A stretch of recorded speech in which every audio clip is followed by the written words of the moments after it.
अब देखते हैं सेकंड क्वेश्चन। देखने में बहुत बड़ा है लेकिन है बहुत ही सिंपल और बहुत ही बेसिक क्वेश्चन। सो इसमें बोल रहा है कि friction coefficient between the two blocks, मतलब इन दोनों ब्लॉक के बीच में क्या है, फ्रिक्शन कोफिशिएंट क्या है, mu. And the horizontal plane is smooth, मतलब ये वाला जो पार्ट है स्मूथ है, इसमें कोई फ्रिक्शन नहीं है।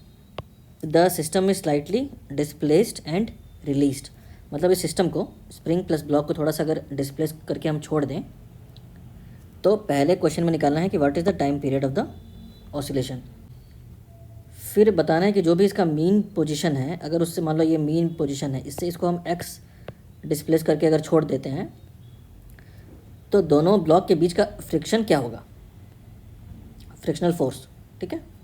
और तीसरा क्वेश्चन में पूछ रहा है कि मैक्सिमम एम्पलीट्यूड क्या होगा सिंपल हार्मोनिक मोशन का अगर upper block does not slip relative to the lower block, मतलब अगर अपर ब्लॉक नीचे वाले ब्लॉक के रिलेटिव मोशन ना करे तब जो सिंपल हार्मोनिक मोशन होगा इधर इधर लेफ्ट राइट, उसका एम्पलीट्यूड क्या होगा। एम्पलीट्यूड मतलब होता है मैक्सिमम डिस्प्लेसमेंट। जैसे मान लो देखो पहले हमें निकालना है टाइम पीरियड।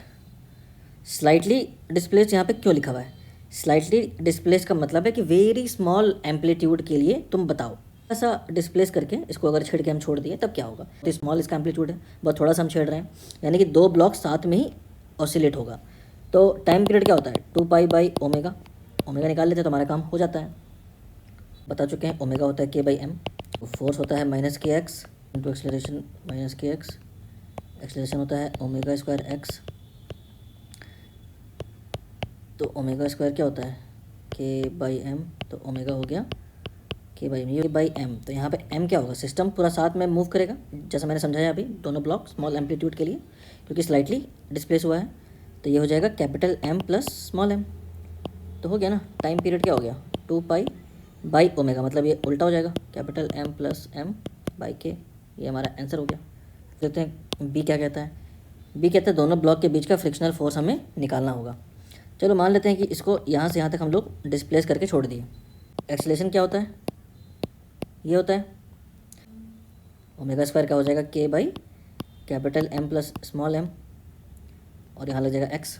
ये हो गया। ये निगेटिव इसलिए लगा हुआ है क्योंकि इसको अगर हम लोग इधर खींचेंगे तो जो रिस्टोरिंग फोर्स है इस साइड लगेगा, इसलिए एक्सेलरेशन क्या है, इस साइड ही, एक्सेलरेशन भी इस साइड ही होगा, इस साइड ही होगा, इसलिए निगेटिव लगा हुआ है क्योंकि डिस्प्लेसमेंट इस साइड था और एक्सेलरेशन इस साइड है, इसलिए हम लोग निगेटिवली यहाँ पे लिखें।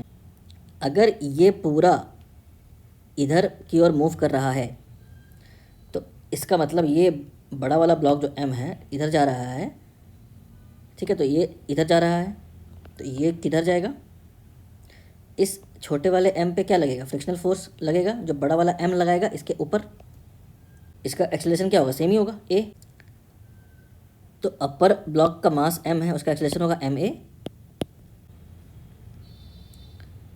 अब देखो ये क्या है, ये जो फोर्स है यही फ्रिक्शनल फोर्स है क्योंकि और तो कुछ फोर्स इस पर लग ही नहीं रहा है ऊपर वाले ब्लॉक पे।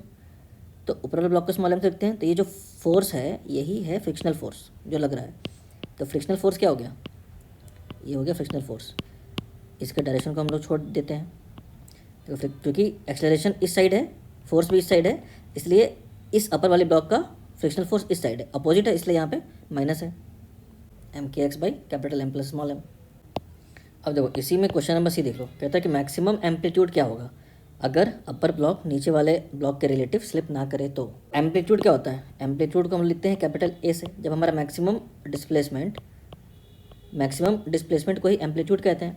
तो इस वाले फ्रिक्शनल फोर्स के इक्वेशन में अगर हम लोग x था स्मॉल डिस्प्लेसमेंट, अगर हमको मैक्सिमम डिस्प्लेसमेंट चाहिए तो उसको लिखेंगे एम्पलीट्यूड A से, तो ये बन जाएगा capital M plus small m। अच्छा बताओ मैक्सिमम फ्रिक्शनल फोर्स क्या होता है, देखो ये है हमारा मैक्सिमम डिस्प्लेसमेंट, यानी कि फ्रिक्शनल फोर्स भी क्या होगा, ये मैक्सिमम होगा क्योंकि अपर वाले ब्लॉक पे और कोई फोर्स नहीं लग रहा है। तो मैक्सिमम फ्रिक्शनल फोर्स क्या होता है, μmg। लिमिटिंग फ्रिक्शन कहते हैं जिसको, कट जाएगा यहाँ पे, तो एम्पलीट्यूड क्या आ जाएगा m प्लस m। इसी का आंसर हो गया हमारा। कहता है कि एक धरती के दो डायमेट्रिकली अपोजिट पॉइंट्स के बीच में एक सुरंग खोदी गई है। पार्टिकल को इसमें से रिलीज किया गया है, ये पार्टिकल को इसमें से छोड़ दिया गया है। को शो करना है कि अगर इस पार्टिकल को इसमें से छोड़ा जाएगा तो ये पार्टिकल एक सिंपल हार्मोनिक मोशन एग्जीक्यूट करेगा, मतलब ये इधर जाएगा, फिर यहाँ से ऊपर आएगा, जैसे घड़ी के पेंडुलम की तरह ये एक सिंपल हार्मोनिक मोशन करेगा। उसके बाद उस मोशन का टाइम पीरियड भी निकालना है।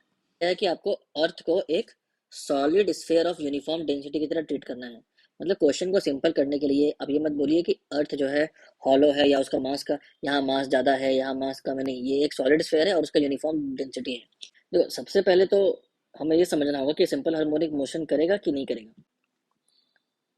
तो अर्थ का मास पता ही है आपको, 6 × 10⁻24 kg है, तो बहुत बहुत ज़्यादा है।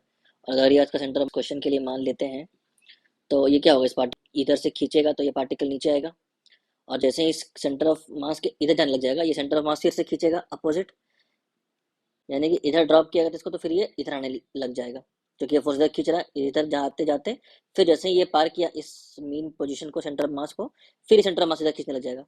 यानी कि आपको समझ में आ गया होगा कि ऑब्वियसली ये इधर जा रहा है तो फिर इधर आ रहा है ना, फिर वापस आ रहा है, यहाँ चला गया तो फिर ऊपर आ रहा है, मतलब ये टू एंड फ्रो मोशन तो करेगा, मोशन तो होगा। अब बस हमें प्रूफ करना है कि कैसे।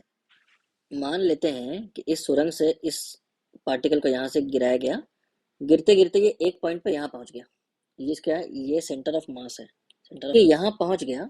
तो मान लेते हैं कि सेंटर ऑफ मास से इसका डिस्टेंस है एक्स, और ये आपका सेंटर ऑफ मास है, तो यहाँ से यहाँ का डिस्टेंस है एक्स, ये हो गया पूरा अर्थ। ऑब्वियसली यहाँ से गिराया गया था, तो हम इस मोमेंट पे देख रहे हैं जब ये पार्टिकल सेंटर ऑफ मास से एक्स डिस्टेंस ऊपर था, तब का हम स्थिति को ऑब्जर्व कर रहे हैं। ठीक है, देखिए अर्थ क्या करता है, हर चीज को अपने सेंटर की तरफ खींचता है। जब ये पार्टिकल यहाँ है तो इसके ऊपर जितना भी मास है अर्थ का, वो तो इसको और नहीं खींच सकता है नीचे, क्योंकि ये उसके भी नीचे ही है। यानी कि ये जो इतना मास है अर्थ का, स्फेरिकल मास, इस पोर्शन का, सिर्फ वही इसको अपनी तरफ खींच सकता है। अब हमें इस चीज का मास निकालना पड़ेगा कि भाई एक्चुअली ये मास कितना है।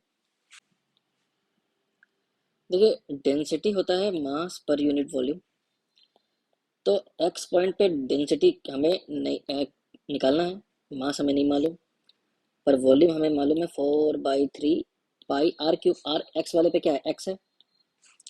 और ओरिजिनल गैस, देखो मास ऑफ अर्थ हमें मालूम है, ये होता है 6 × 10⁻24 kg।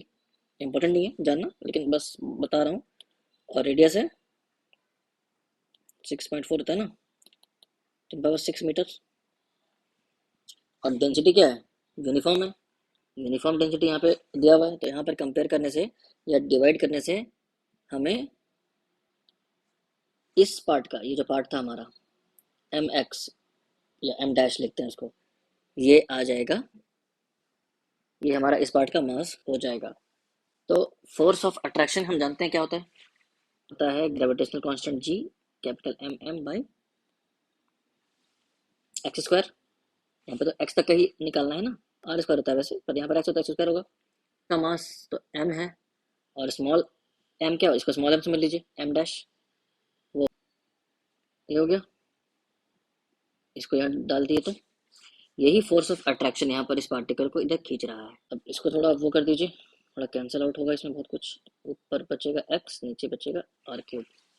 यहाँ पे देखने वाली बात यह है कि ये जो एक्स है ये सेंटर है ऑफ मास, और ये पार्टिकल यहाँ है, तो इसके ऊपर है एक्स, जबकि फोर्स काम कर रहा है सेंटर की। तो आप यहाँ पे देख सकते हैं कि फोर्स प्रोपोर्शनल टू डिस्प्लेसमेंट है और दोनों का डायरेक्शन अपोजिट है। प्रूव्ड कि ये सिंपल हार्मोनिक मोशन करेगा, जहाँ पे फोर्स प्रोपोर्शनल टू डिस्प्लेसमेंट होता है और डायरेक्शन उसका डिस्प्लेसमेंट के अपोजिट होता है। तो ये सिंपल हार्मोनिक मोशन में फोर्स क्या होता है, के एक्स। अब इस एक्स से इस एक्स को मिलाएं तो कंपेयर करके हमें के का वैल्यू क्या निकलता है, g(m(m)/r³। जो का टाइम पीरियड होता है 2π√m/k।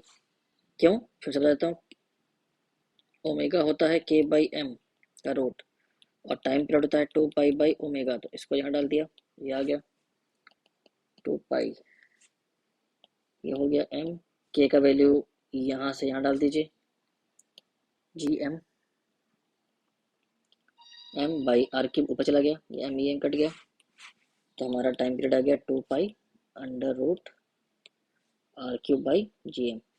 यानी कि किसी पार्टिकल को आप अगर अर्थ में टनल खोद करके डाल दीजिएगा तो वो सिंपल हार्मोनिक मोशन करेगा, और उसका टाइम पीरियड ये होगा। आर क्या है, ये है आर, मास ये है, और कैपिटल जी, देखिए सब कुछ कांस्टेंट है, पाई भी कांस्टेंट है, यानी कि ये कांस्टेंट टाइम है। किसी भी मास का पार्टिकल आप डाल दीजिए, फर्क नहीं पड़ता, टाइम पीरियड कांस्टेंट ही होगा।